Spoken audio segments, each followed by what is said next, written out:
నేను ఒకటే అంటా ఉన్నా, నువ్వు ఏమన్నా చేసుకో రేవంత్ రెడ్డి, ఒకటి మాత్రం పక్కా, నిన్ను మాత్రం వదిలిపెట్టం. ఇవాళ నేను అధికారులకు కూడా చెప్తా ఉన్నా, ఈ ఫోన్ ట్యాపింగ్లు వీటి మీద జరుగుతున్న ధారావాహికంగా జరుగుతున్న డ్రామాలు, ఇందులో భాగస్వాములు ఇచ్చిన అధికారులకు కూడా నేను చెప్తా ఉన్నా, ప్రతిరోజు ఒక్కరిదే ఉండదు. ఇంకో 2-2.5 ఏళ్లలో మళ్ళీ మా ప్రభుత్వం తప్పకుండా వస్తుంది. మీకు తెలుసు, అది ప్రజల మూడు మీకు తెలుసు. మన గ్రామ పంచాయతీ ఎన్నికల్లో చూసినారు, మీకు తెలుసు. ఇవాళ ఎన్నికలు పెడితే రాష్ట్రంలో ఏం ఫలితం వస్తుందో కూడా అధికారులకు తెలుసు. నేను వారికి చెప్తా ఉన్నా, మేమెన్నడూ గత 10 ఏళ్లలో ఇట్లా అధికారాన్ని దుర్వినియోగం చేయలేదు, ఎక్కడా చేయలేదు. ముఖ్యంగా పోలీస్ వ్యవస్థను ఇంత అడ్డంగా దుర్వినియోగం చేసి ఏదైతే ఇవాళ నాటకాలు ఆడుతున్నారో వాళ్ళందరికీ నేను ఒకటే చెప్తా ఉన్నా, మీరు బలవుతారు, మధ్యలో మీరు బలవుతారు. రేవంత్ రెడ్డి రాజకీయ క్రీడలో మీరు బలవుతారు.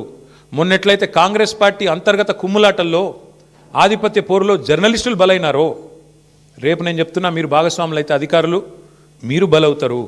గుర్తుపెట్టుకోండి. రిటైర్ అయిన వాళ్ళని ఏం చేయలేరు భవిష్యత్తులో బీఆర్ఎస్ వాళ్ళు అనుకుంటురేమో, దానికి కూడా మాకు రేవంత్ రెడ్డి గారే తోజు పెట్టిండు. రిటైర్ అయిన అధికారులను కూడా తీసుకొచ్చి 40 రోజులు జైల్లో పెట్టినాడు. కాబట్టి రిటైర్ అయిపోతాము, తప్పించుకుంటాము అనుకునే వాళ్ళకు కూడా నేను చెప్తా ఉన్నా, ఎవరు ఎక్కడికి పోలేరు. ఇప్పుడు ఎవరెవరైతే రేవంత్ రెడ్డి గారు ఆడిచ్చినట్టు ఆడుతున్నరో, అక్రమమని తెలిసి కేసులు పెడుతున్నారో, అక్రమమని తెలిసి అడ్డదారులు దొక్కుతున్నారో, ఇంకెక్కువ మాట్లాడుతున్నారు కొంతమంది. అయితే ఎమర్జెన్సీ అయితే మీరు బయట ఉండురా, లోపల ఉందురు. ఎవరు ఎక్కడుండాలో కాలం నిర్ణయిస్తుంది, ప్రజలు నిర్ణయిస్తారు. ఒళ్ళు దగ్గర పెట్టుకుని ఉంటే మంచిది. ఈ టైప్లో ఆయన ఆడిచ్చినట్టు ఆడితే మాత్రం మీకు కూడా తప్పకుండా భవిష్యత్తులో మరి చట్టపరంగా న్యాయపరంగా మీకు కూడా ఇబ్బందులు ఉంటాయి. గుర్తుపెట్టుకోవాలని చెప్పి కూడా అధికారులకు చెప్తూ, ఈ డైవర్షన్ డ్రామాలు మేము పట్టించుకోం. హరీష్ రావు గారు బ్రహ్మాండంగా పోతారు. ఆయన ఏమడిగినా సమాధానం చెప్పడానికి ఆయన రెడీగా ఉన్నారు.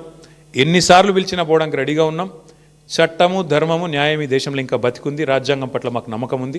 మా నాయకుడు కేసీఆర్ నేర్పించిన నీతి మాకు అది. కాబట్టి ఎవ్వరూ భయపడం, మా కార్యకర్తలే భయపడతలేరు, మేమెందుకు భయపడతాం? బరాబర్ కొట్లాడి మళ్ళీ తిరిగి పునీతంగా బయటకు వస్తామని చెప్పి తెలియజేస్తూ, మీరు కూడా ఇవాళ అందరూ మరి ఉదయం నుంచి ఇక్కడ ఉన్నందుకు, మాకు సంఘీభావం చెప్పినందుకు మా జర్నలిస్ట్ సోదరులకు కూడా ధన్యవాదాలు.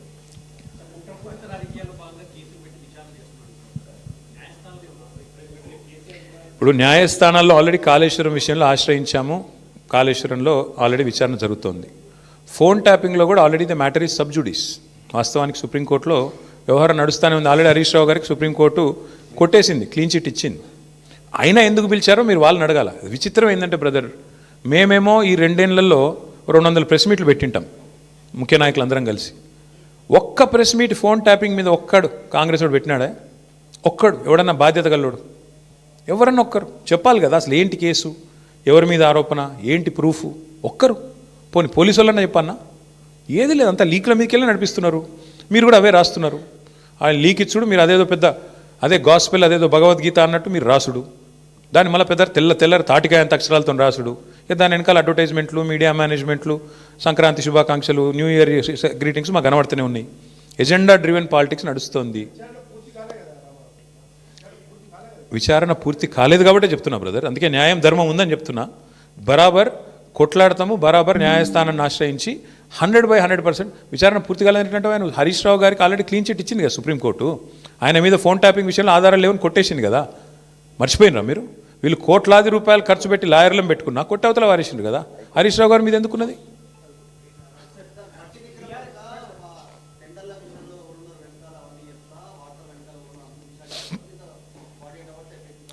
నా పేరు KT Ramarao. Your asking the wrong person. ఏమవుతుంది అన్నది లేదు. దొంగలు కలిసి ఉల్లు పంచుకుంటున్నారు. ఒక ఆయన మిస్టర్ 20%, ఒక ఆయన బ్యాగ్ మ్యాన్. 2 బ్యాగులు పంపిండేమో. ఏముంటుంది అందులో పెద్ద దాచిపెట్టేది ఏముంది? ఇలా పెద్ద తెలివని ముచ్చటేముంది? బ్యాగులు పంచుకొని పదవులు కాపాడుకునే బ్యాచ్ అది, దండుపాలెం బ్యాచ్. ఒక ఆయన 20%, ఒక ఆయన 30%. ఏమున్నది? ఈ దేశంలో అందరికీ తెలుసు బ్రదర్, కాంగ్రెస్ అంటేనే స్కామ్ గ్రేస్. వాళ్ళు చేసే దుర్మార్గ పనుల నుంచి, వాళ్ళ కమిషన్లు, వాళ్ళ దందాల నుంచి దృష్టి మరల్చేందుకే ఇక మా మీద వేసే ఈ ఎంక్వైరీలు, కమిషన్లు. అది కథ.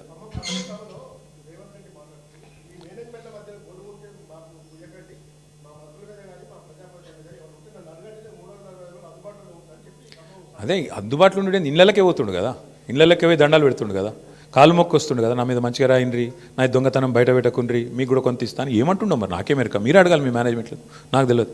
Thank you. దయచేసి నా ప్రార్థన మీ అందరితో కూడా, ప్లీజ్ మా ఫోకస్ అంతా. ఎస్, ఇటువంటి జోకర్ గాలని మస్తు చూసినాం భయ్. ఇగో ఇదివరకు కూడా మస్తు మంది మస్తు మాట్లాడిన మకల ఒట్టింది పుబ్బల పోతుంది అన్నారు, అసలు పార్టీ తుపేలు అన్నారు, ఇదన్నారు అదన్నారు. వాళ్ళందరి పక్కలో బల్లెం బీఆర్ఎస్. ముట్టుకోమని ఎక్కడైనా ఒకటి ముట్టుకొని చూడమని చూద్దాం మేము కూడా. ఎందుకంటే వాళ్ళు మర్చిపోతున్నారు 10 ఏళ్ళు మేము కూడా అట్లాంటి పాలిటిక్సే చేస్తే కాంగ్రెస్ నామరూపాలు లేకుండా పోయేది. ఇవాళ పాపం ఆయన అక్కస్సు ఆయన బాధ అంతా ఏంటంటే ఆయన పాపం కాంట్రాక్ట్ పద్ధతిలో అవుట్సోర్సింగ్ పద్ధతిలో సీఎం అయిండు పేమెంట్ కోటాలో. ఆయన బాధ అంతా ఏంది, సొంత ఐడెంటిటీ లేదు, ఇంకా ఎవరు గుర్తుపడతలేరు, ఇంకా కూడా గుర్తుపడతలేరు పాపం. గుర్తుపట్టకపోతే యాక్టర్లను జైలు వేస్తాడు, యాక్టర్లు పోయి బతిమలాడుకోకపోతే జీవోలు ఇయ్యాడు. ఆయన ఐడెంటిటీ క్రైసిస్లో ఉన్నాడు. ఆఖరికి ఏదో హార్వర్డ్ పోయి చదువుకుంటాడట, మరి చదువుకొని వచ్చి ఏం చెప్తాడో తెలియదు నాకు. కానీ ఇప్పుడు హార్వర్డ్ పోయి చదువుకున్నాకైనా మరి లాగుల తొండలు లేకపోతే అదేంది మెడల పేగులు ఇవన్నీ బంద్ అయితే అని ఆశిస్తున్నాం. గుడ్లు వీకుడు ఇవన్నీ బంద్ అయితే మంచిది. ఆడపోయినాక కూడా మరి ఇప్పుడు ఇంగ్లీష్ వచ్చిన వాళ్ళని తిడతాడు, నాకు ఒకటి తెలియక అడుగుతా. ఇంగ్లీష్ వస్తే ఆయనకి ఏం బాధనో నాకు తెలియదు. కానీ చిన్నపిల్లలు కూడా రేపు అందరు బళ్ళల్లో గవర్నమెంట్ బళ్ళల్లో కూడా మా అక్క నేతృత్వంలో మొత్తం ఇంగ్లీష్ పాఠశాలలు పెట్టినాం. అందరు ఇంగ్లీష్ నేర్చుకుంటాను. మరి ఈయన హార్వర్డ్ పోతాడు.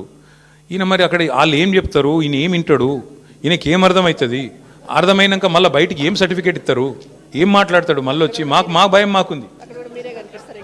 అక్కడ మళ్ళీ ఇంగ్లీష్ అనగానే నన్ను వాళ్ళని తిడతాడేమో, అరే మీరు బాత్రూమ్ కడుక్కుంటోళ్ళని తిడతాడేమో.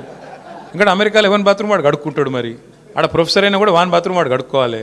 కాబట్టి మరి ఈయన పోయి ఏం నేర్చుకుంటాడు, ఏమవుతుంది చూడాలి. మరి 30 తారీఖు నాడు నేనైతే అనుకుంటున్నా రేవంత్ రెడ్డి గారు కొత్త మనిషి వస్తాడేమో. ఆ కొత్త మనిషి ఏమైనా కొత్త మాటలు ఏమైనా చెప్తాడా, మళ్ళీ గదే చెత్త మాటలు చెప్తాడా చూద్దాం. ఒళ్ళు దగ్గర పెట్టుకుని ఉంటే మంచిది. ఈ టైప్లో ఆయన ఆడిచ్చినట్టు ఆడితే మాత్రం మీకు కూడా తప్పకుండా భవిష్యత్తులో మరి చట్టపరంగా న్యాయపరంగా మీకు కూడా ఇబ్బందులు ఉంటాయి, గుర్తుపెట్టుకోవాలని చెప్పి కూడా అధికారులకు చెప్తూ ఈ డైవర్షన్ డ్రామాలు మేము పట్టించుకోం. హరీష్ రావు గారు బ్రహ్మాండంగా పోతారు. ఆయన ఏమడిగినా సమాధానం చెప్పడానికి ఆయన రెడీగా ఉన్నారు. ఎన్నిసార్లు పిలిచినా పోవడానికి రెడీగా ఉన్నాం. చట్టము ధర్మము న్యాయం ఈ దేశంలో ఇంకా బతికుంది. రాజ్యాంగం పట్ల మాకు నమ్మకం ఉంది. మా నాయకుడు కేసీఆర్ నేర్పించిన నీతి మాకు అది. కాబట్టి ఎవ్వరూ భయపడం, మా కార్యకర్తలే భయపడతలేరు, మేమెందుకు భయపడతాం. బరాబర్ కొట్లాడి మళ్ళీ తిరిగి పునీతంగా బయటకు వస్తామని చెప్పి తెలియజేస్తూ మీరు కూడా ఇవాళ అందరూ మరి ఉదయం నుంచి ఇక్కడ ఉన్నందుకు మాకు సంఘీభావం చెప్పినందుకు మా జర్నలిస్ట్ సోదరులకు కూడా ధన్యవాదాలు.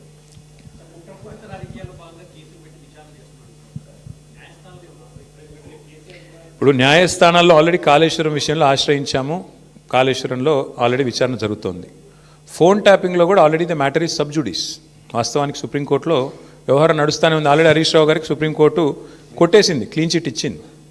అయినా ఎందుకు పిలిచారో మీరు వాళ్ళని అడగాల. విచిత్రం ఏంటంటే బ్రదర్, మేమేమో ఈ 2 ఏళ్లలో 200 ప్రెస్ మీట్లు పెట్టింటాం ముఖ్య నాయకులు అందరం కలిసి. ఒక్క ప్రెస్ మీట్ ఫోన్ ట్యాపింగ్ మీద ఒక్కడు కాంగ్రెస్ వాడు పెట్టినాడే? ఒక్కడు ఎవడన్నా బాధ్యత గల్లోడు ఎవరన్నా ఒక్కరు చెప్పాలి కదా. అసలు ఏంటి కేసు, ఎవరి మీద ఆరోపణ, ఏంటి ప్రూఫ్, ఒక్కరు పోనీ పోలీసు వాళ్ళన్నా చెప్పన్నా? ఏది లేదు, అంతా లీక్ల మీదకి వెళ్ళి నడిపిస్తున్నారు. మీరు కూడా అవే రాస్తున్నారు. ఆ లీక్ ఇచ్చుడు, మీరు అదేదో పెద్ద అదే గాస్పెల్ అదేదో భగవద్గీత అన్నట్టు మీరు రాసుడు, దాన్ని మళ్ళీ పెద్ద తెల్లరి తాటికాయంత అక్షరాలతో రాసుడు. దాని వెనకాల అడ్వర్టైజ్మెంట్లు, మీడియా మేనేజ్మెంట్లు, సంక్రాంతి శుభాకాంక్షలు, న్యూ ఇయర్ గ్రీటింగ్స్ మాకు కనబడుతూనే ఉన్నాయి. ఎజెండా డ్రివెన్ పాలిటిక్స్ నడుస్తోంది. విచారణ పూర్తి కాలేదు కాబట్టి చెప్తున్నా బ్రదర్. అందుకే న్యాయం ధర్మం ఉందని చెప్తున్నా. బరాబర్ కొట్లాడతాము, బరాబర్ న్యాయస్థానాన్ని ఆశ్రయించి 100% విచారణ పూర్తి కాలేదంటే ఆయన హరీష్ రావు గారికి ఆల్రెడీ క్లీన్ చిట్ ఇచ్చింది కదా సుప్రీంకోర్టు. ఆయన మీద ఫోన్ ట్యాపింగ్ విషయంలో ఆధారాలు లేవని కొట్టేసింది కదా. మర్చిపోయినరా మీరు? వీళ్ళు కోట్లాది రూపాయలు ఖర్చు పెట్టి లాయర్లను పెట్టుకున్నా కొట్టవతల వారేసిండు కదా. హరీష్ రావు గారి మీద ఎందుకున్నది?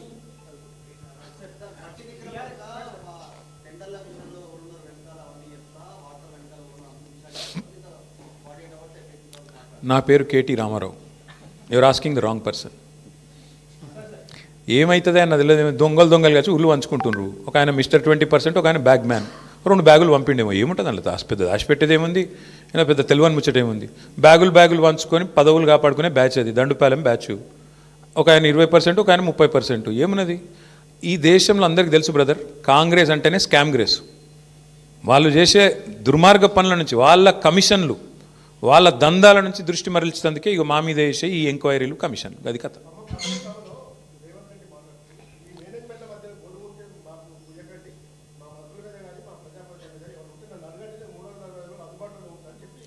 అదే అందుబాటులో ఉండే ఇళ్ళకే పోతుండు కదా, ఇళ్ళకే పోయి దండాలు పెడుతుండు కదా, కాలు మొక్కు వస్తుండు కదా, నా మీద మంచిగా రాయినరి, నా దొంగతనం బయట పెట్టకుండ్రి, మీకు కూడా కొంత ఇస్తాను ఏమంటుండో మరి నాకే మెరక. మీరు అడగాలి మీ మేనేజ్మెంట్లో, నాకు తెలియదు. Thank you. దయచేసి నా ప్రార్థన మీ అందరితో కూడా ప్లీజ్ మా ఫోకస్ అంతా. ఎస్,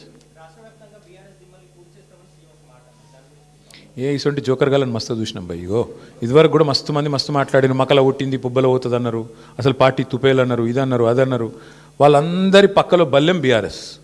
ముట్టుకోమని ఎక్కడైనా ఒకటి ముట్టుకొని చూడమని చూద్దాం మేము కూడా. ఎందుకంటే వాళ్ళు మర్చిపోతున్నారు 10 ఏళ్ళు మేము కూడా అట్లాంటి పాలిటిక్సే చేస్తే కాంగ్రెస్ నామరూపాలు లేకుండా పోయేది.